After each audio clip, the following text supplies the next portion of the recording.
El projecte d'unitat d'Aran en l'Est pretenguia, o avui diversi eixos d'actuació. Un d'ells era la regeneració urbana, l'altre era el canvi d'estalvi energètic en les nostres instal·lacions lumíniques, i després també pretenia tornar a bastir i recuperar infraestructures que havien quedat malmetides per riades, infraestructures que no eren utilitzades per fomentar els espais d'activitat social, com podria ser una llar de jubilats o un espai en la dinamització d'activitats entre la tercera edat d'autoairaus socials.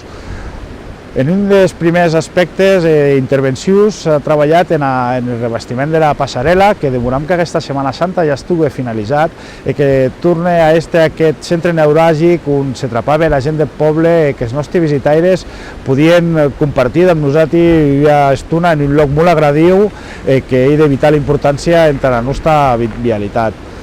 Després hi ha altres aspectes importants, el bastiment d'accés adaptats entre el primer pis de la Sagrada Família i també l'equipament complet del pati de la guarderia Escola Mairau, recent oberta a aquest curs escolar. Hi ha altres aspectes en els quals estan treballant i que s'avança amb relativa fermesa i Infolés. Infolés va ser un punt de dinamització i promoció econòmica, un centre d'interpretació i d'acollida turística.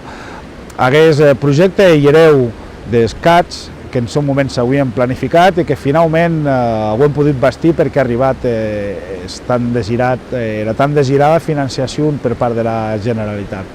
En aquest punt creiem que pot ser un dels